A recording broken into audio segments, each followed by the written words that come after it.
우리가 살다가 어떤 어려운 일을 만날 때 항상 기억해야 될 것이, 하나님은 반드시 피할 길을 여시고 어떤 시험도 이기게 하신다는 것과, 또 하나, 항상 하나님께 인도하심을 구하라 하는 것입니다. 저는 오늘도 여러분들에게 여러분이 있는 지금의 형편과 처지가 어떠하든지 우리가 항상 점검해야 될 것은 하나님과의 관계가 좋은가 하는 것입니다.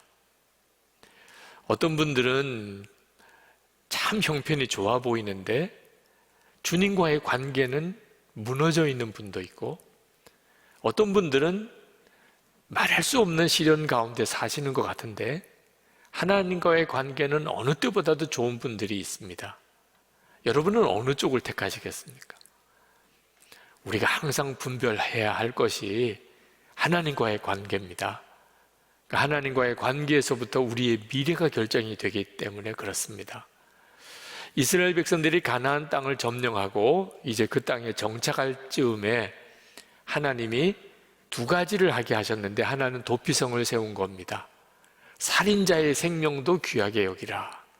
그래서 도피성을 가나안 땅 전역에 6군데 성을 세우게 하시고, 두 번째 하신 것이 레위 지파를 위한 성읍을 각 지파의 땅에서 48성읍을 세워서 레위 지파가 살게 하신 것입니다. 이건 애초에 하나님이 모세에게 명령한 것입니다. 근데 레위 지파 족장들이 이스라엘 각 지파가 자기들에게 줄 성읍을 허락하지 않으니까 요구했어요. 하나님의 말씀대로 우리에게 성읍을 주십시오. 2절 말씀을 한번 보겠습니다. 주님께서 모세를 지켜서 우리가 거주할 성읍과 우리의 가축을 먹일 목장을 우리에게 주라고 명하셨습니다. 그래서 여호수아가 그리고 제사장과 각 지파의 족장들이 하나님의 말씀대로 레위 지파에게 성읍과 땅을 내어주게 됩니다. 근데 한 가지 궁금한 마음이 듭니다. 하나님께서 분명히 레위 지파의 기업이라고, 하나님이 기업이라고 그렇게 말씀하셨거든요. 그러면 레위 지파의 성읍과 그들이 양을 칠 땅은 하나님이 주셔야 하잖아요. 그런데 이스라엘 각 지파로부터 레위 지파가 살 성읍과 그리고 땅을 내어놓게 그렇게 만드신 이유가 뭘까? 만약에 정말 레위 지파도 살아야 될 성읍이 있고 그들에게도 양을 칠 들판이 필요하다면 애초에 땅 배분할 때 레위 지파 몫으로 땅을 제비 뽑아서 한 몫을 주면 간단하게 끝날 일 아닙니까? 근데 레위 지파에게는 땅을 주지 않고 그리고 다른 지파에게 땅을 다 배분하고 난 다음에 그 다음에 각 지파에게 또 성읍을 내놓아라, 레위 지파가 살 성읍을 내어놓으라고 왜 이런 복잡한 방법을 취하여 레위 지파가 살게 하신 것일까? 궁금하죠.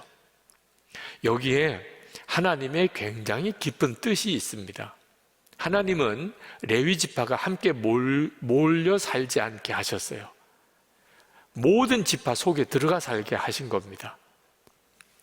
이유는 레위 지파가 맡은 사명이 영적 사명이기 때문입니다. 하나님과의, 이스라엘 백성과 하나님과의 관계를 올바르게 만들어주는 그런 직책을 레위 지파가 맡았기 때문입니다. 그래서 각 지파 속에 들어가서 거기서 하나님의 율법을 가르치고 그리고 성전에서 하나님께 제사 드리는 일을 담당하게 하신 겁니다. 이스라엘 백성은 자기 땅 안에 레위 지파가 살 성읍을 내어주고 그리고 11조를 바치고 그리고 하나님께 제사 드릴 제물을 바치고 그래서 레위 지파가 먹고 살게 하신 겁니다. 하나님과의 관계가 올바르게 맺어지는 사명을 레위 지파가 감당하고 그 레위 지파가 먹고 사는 것은 이스라엘 백성들이 책임지도록 그렇게 만든 거죠. 그러니까 이스라엘 백성들의 믿음이 좋으면 레위 지파는 잘 사는 거예요.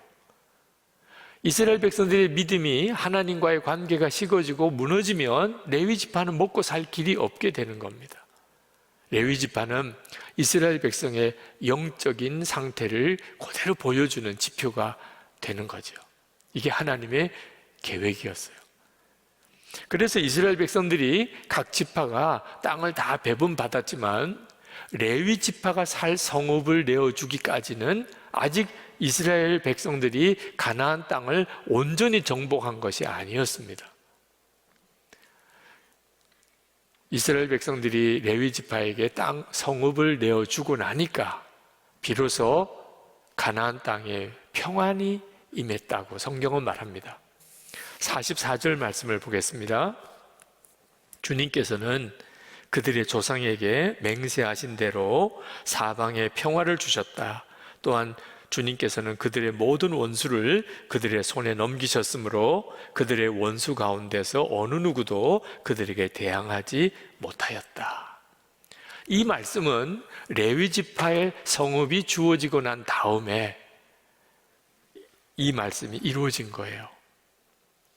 굉장히 중요한 메시지가 담겨 있는 겁니다. 땅을 차지했습니다. 성읍도 지었어요. 거기서 농사도 짓고 소출도 얻었습니다. 그러나 아직까지 부족해요.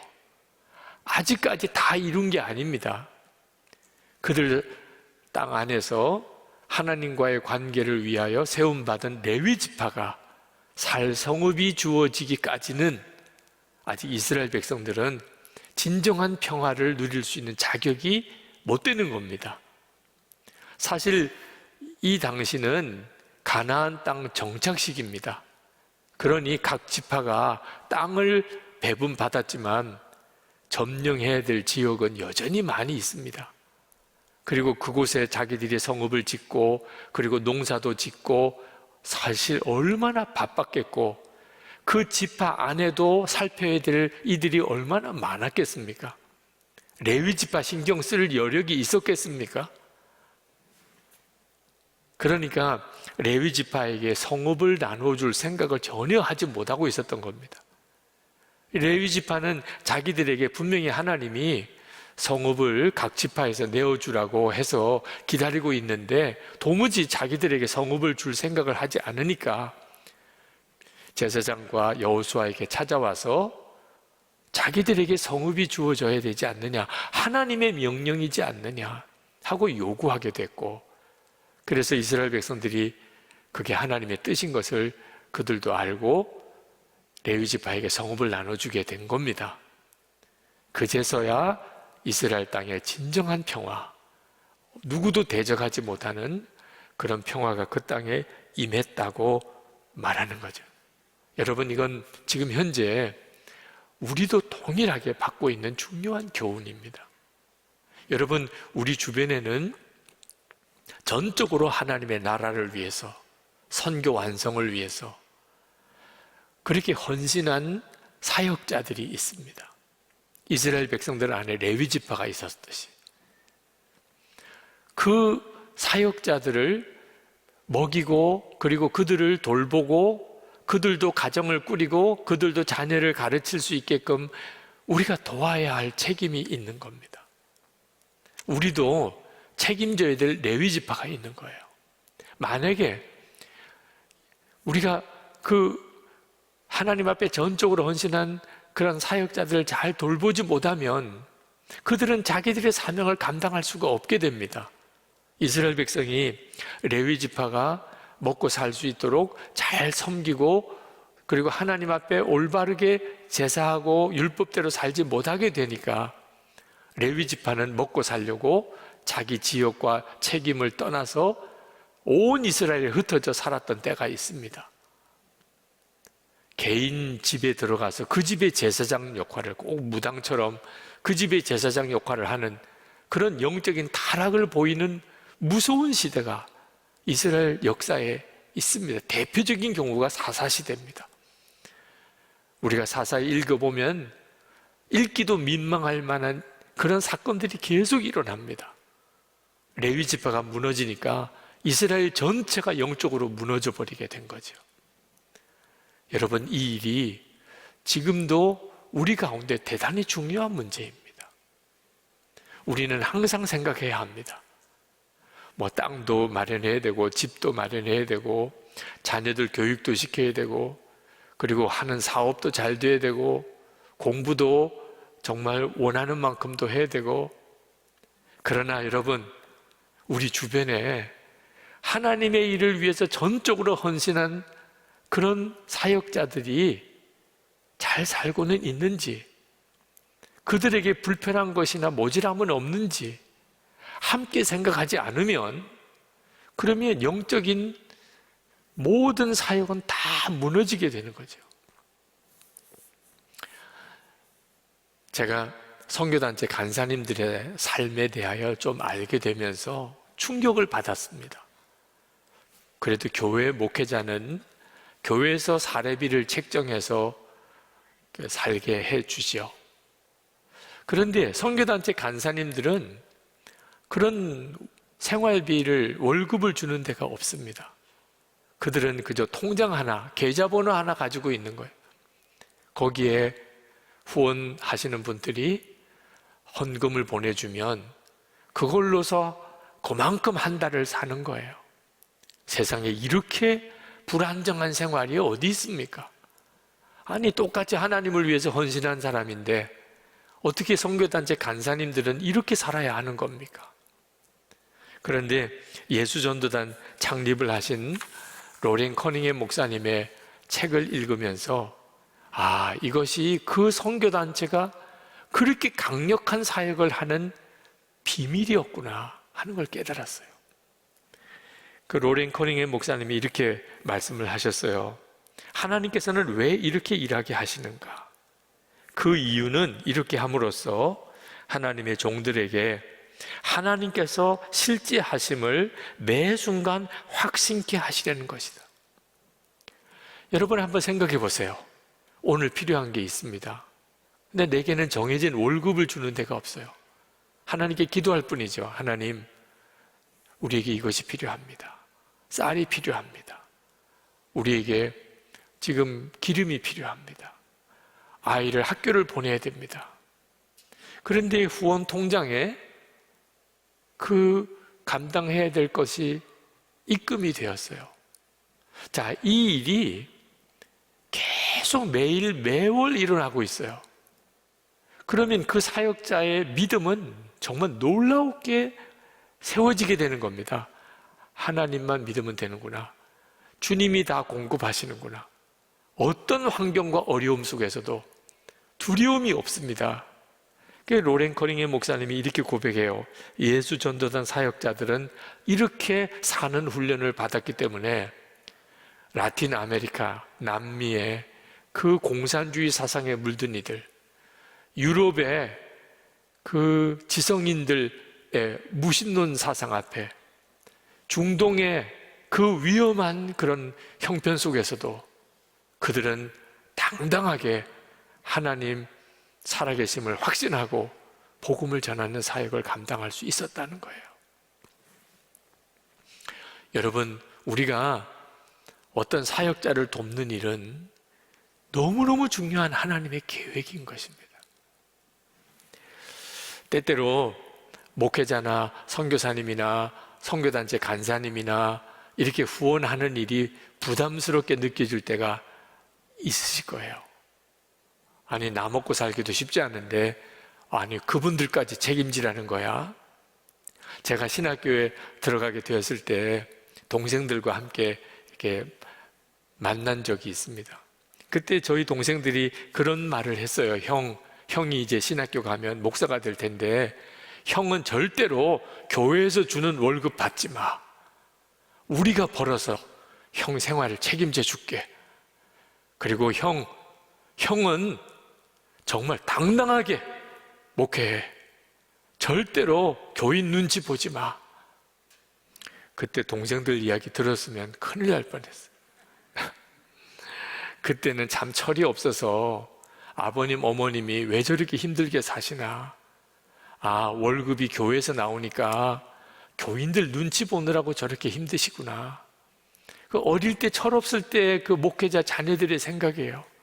그러니까 목회를 하더라도 생활비는 우리가 다 책임질 테니까 월급 안 받으면 마음껏 하고 싶은 설교 다 할 수 있는 줄 알았어요.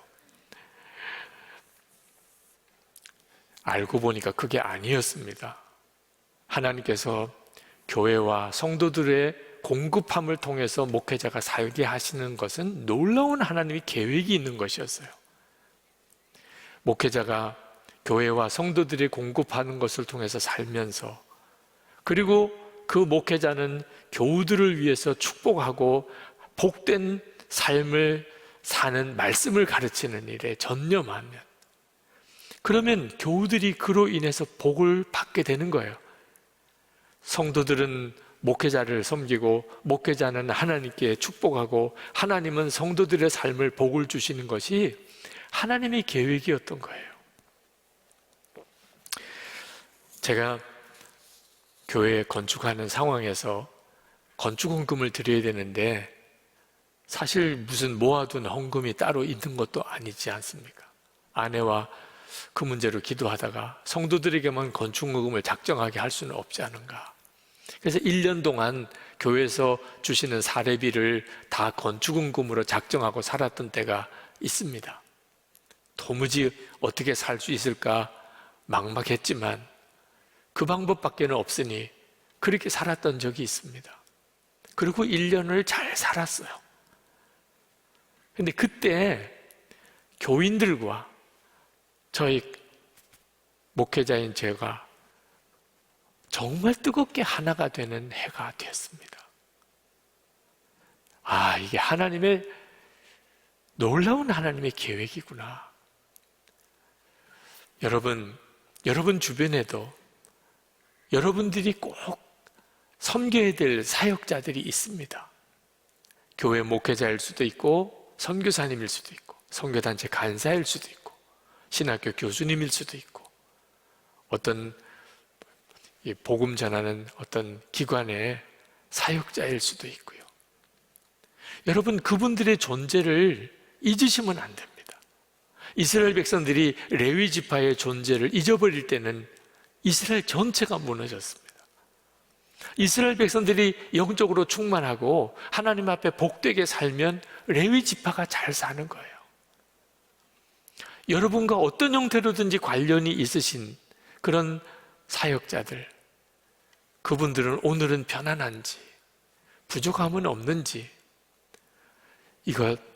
여기까지 생각이 가야 비로소 하나님이 우리에게 주시는 축복의 계획이 온전히 이루어지는 겁니다. 제가 병원에 입원하고 퇴원을 했을 때 제 아내가 하나님께 감사헌금을 준비해서 드리는데 하나님께서 그런 마음 주시더래요. 하나님께만 감사하지 말아야 한다. 감사할 이들이 있다는 거예요. 그때 불현듯이 생각난 이가 있었는데 우리 교회 주목자들입니다. 사실 그분들은 뭘 우리에게 해줄 수 있는 게 있어요? 다 우리 교회에서 먹이고 도시락 싸서 섬겨드리는 분들이죠. 근데 그분들 중에 이 교회 담임 목사님이 아주 몸이 많이 안 좋으시다고 하더라. 그래서 기도 모임을 가지셨다는 거예요. 저를 위해서 기도해 주시는 기도 모임을. 제가 그 이야기를 듣고 정말 마음이 울컥하더라고요. 여러분, 이 주목자들의 기도가 대단히 중요해요. 그분들은 아무것도 사실 갚을 길이 없는 분들이시죠. 그래서 하나님이 갚으시는 거예요. 그 주목자들의 기도가 아마 하나님이 저를 다루시는 가장 놀라운 축복의 통로였을 거라고 저는 그렇게 믿습니다. 목회자들이 그와 같은 역할을 하는 겁니다. 여러분들이 보시기에는 별 볼 일 없는 존재 같아 보여도 하나님께 축복하는 역할을 감당하는 그런 사역자들, 하나님, 저분이 나에게 너무 고맙게 합니다. 하나님께서 저에게 복을 주세요. 여러분, 이렇게 하도록 하나님이 만드신 거예요. 목회자에 대한 좌절, 실망이 있으셔서 어떤 사역자나 목회자를 돕는 일에 대해서 마음을 닫고 계신 분이 있을 수 있습니다. 그러나 꼭 기억하셔야 됩니다. 목회자들이 무너지고 선교사님, 사역자들이 살 길이 없어지면 그러면 어떤 일이 벌어지게 될까요? 우리 한국교회의 미래는 어떻게 될까요? 지금 신학교회 신학생들 지원자 수가 격감하고 있답니다. 이제는 정원도 채우지 못할 정도가 되었대요. 이유는요, 별로 매력이 없으니까요. 여러분, 그 결과는 어떻게 될까요? 하나님 앞에 제대로 헌신된 전임 사역자들이 적어지면 한국 교회는 무너지는 거예요.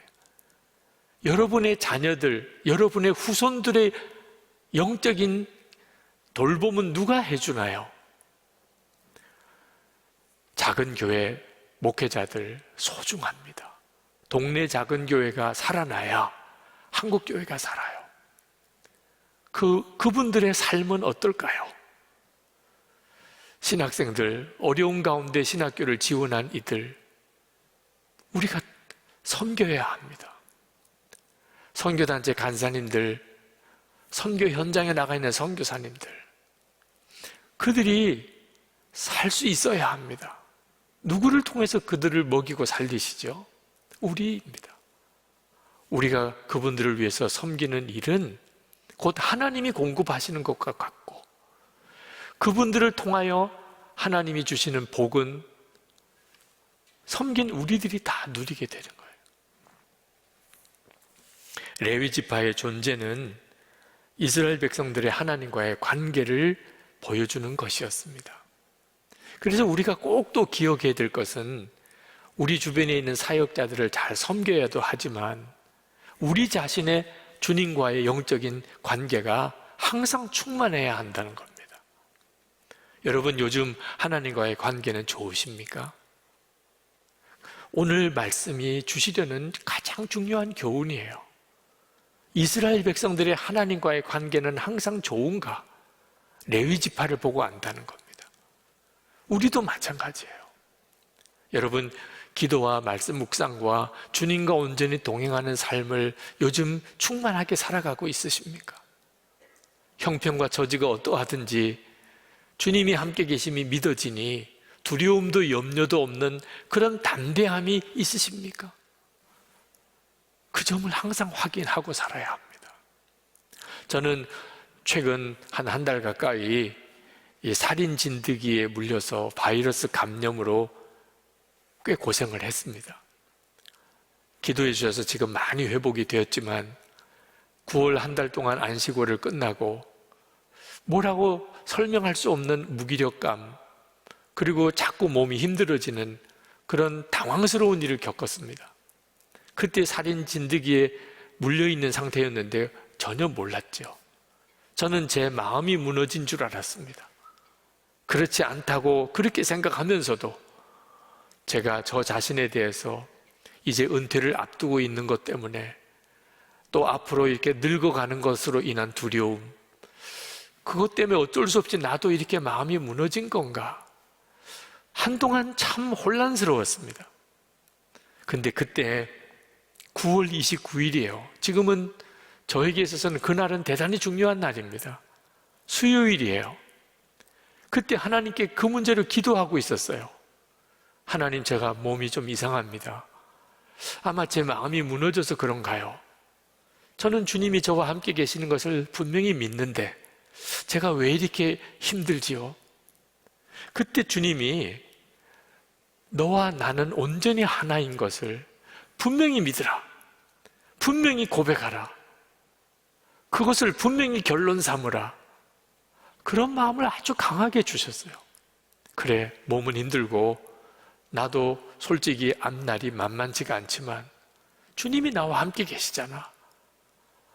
그래서 그날 일기를 썼어요. 우리 함께 일기를 나누시는 장로님들, 목사님들은 아마 그 일기를 그날 보셨을 겁니다. 오늘이 제가 다시 한번 영적으로 새로워진 날이라는 마음이 강하게 든다. 실제로는 특별한 일이 일어났다고 할 수 없습니다. 아니, 몸과 마음은 너무나 힘이 듭니다.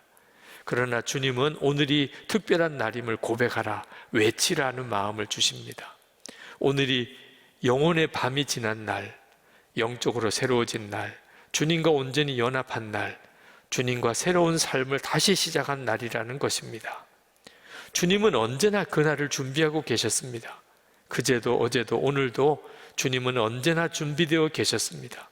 지난 안식월 기간 중에도 내내 그리하셨음을 깨달았습니다.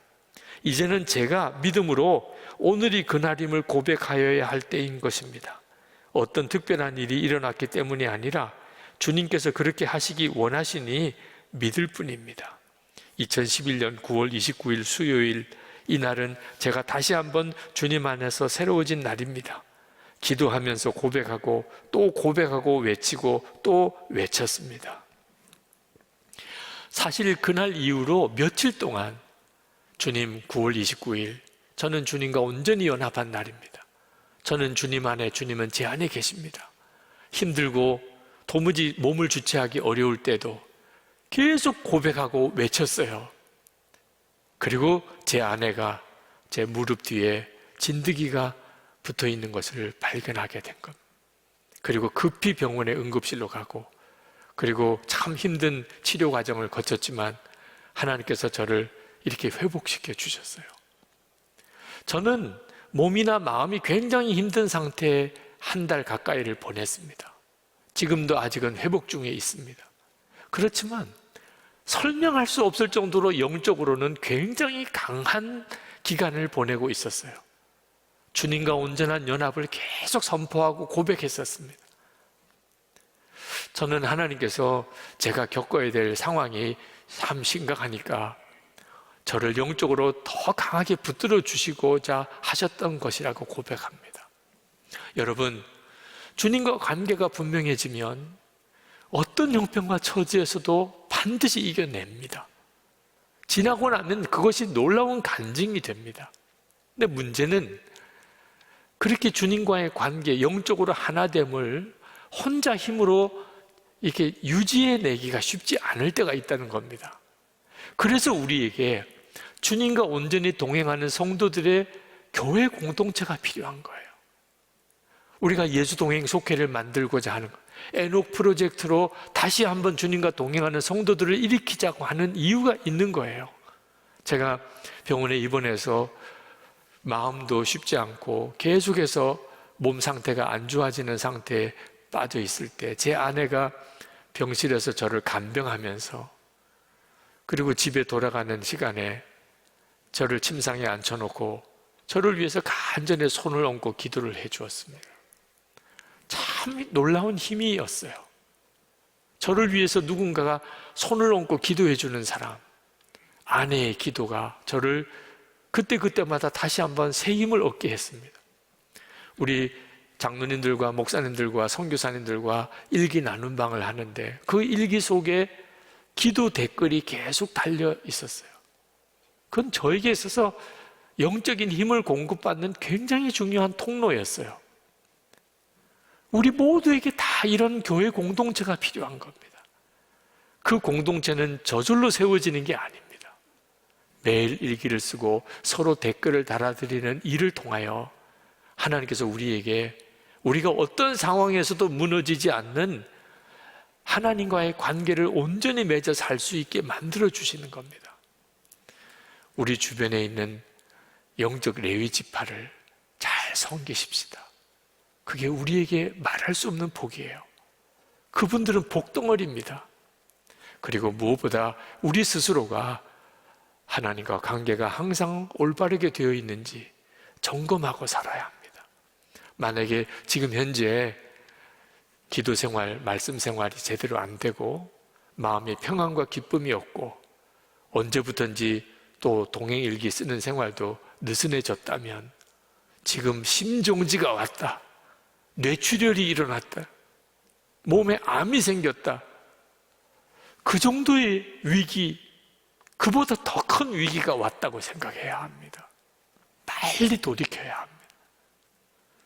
이제 우리 같이 기도하십시다.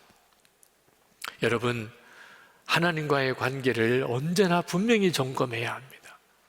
그 일을 위해서 사역하는 이들을 우리가 항상 책임지는 자세를 가져야 합니다. 여러분 안에 영적인 충만함 회복할 수 있어야 합니다. 영적인 공동체를 세우는 일을 절대로 소홀히 생각하면 안 됩니다. 주여, 주님과의 온전한 관계가 오늘 회복되기 원합니다. 여러 가지 힘들고 어려운 일이 많지만 주님 붙잡는 일만큼은 오늘 제가 분명히 결단하겠습니다. 나는 죽고 이제는 예수님으로 삽니다. 주님과 나는 온전히 하나입니다.